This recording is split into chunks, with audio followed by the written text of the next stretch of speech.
யோவான் 2 வசனம் 1-17.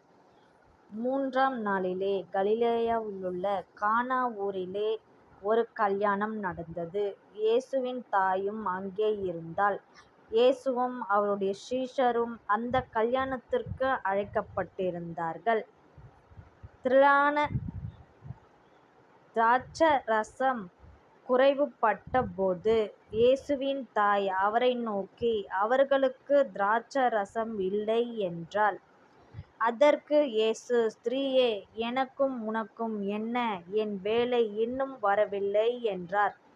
அவருடைய தாய் வேலைக்காரரை நோக்கி, அவர் உங்களுக்கு என்ன சொல்லுகிறாரோ அதின்படி செய்யுங்கள் என்றாள்.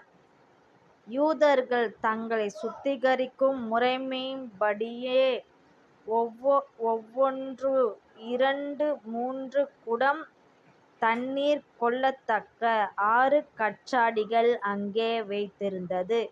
இயேசு வேலைக்காரரை நோக்கி, ஜாடிகளில் தண்ணீர் நிரப்புங்கள் என்றார். அவர்கள் அவைகளை நிறைய நிரப்பினார்கள். அவர் அவர்களை நோக்கி, நீங்கள் இப்பொழுது மொண்டு பந்தி விசாரிப்புக்காரனிடத்தில் கொண்டு போங்கள் என்றார்.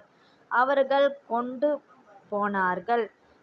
அந்த திராட்சரசம் எங்கேயிருந்து வந்ததென்று தண்ணீரை மொண்ட வேலைக்காரருக்குத் தெரிந்ததேயன்றி பந்தி விசாரிப்புக்காரனுக்குத் தெரியாததினால், அவன் திராட்சரசமாய் மாறின தண்ணீரை ருசிபார்த்தபோது மணவாளனை அழைத்து, எந்த மனுஷனும் முன்பு நல்ல திராட்சரசத்தைக் கொடுத்து ஜனங்கள் திருப்தி அடைந்த பின்பு ருசி குறைந்ததைக் கொடுப்பான்?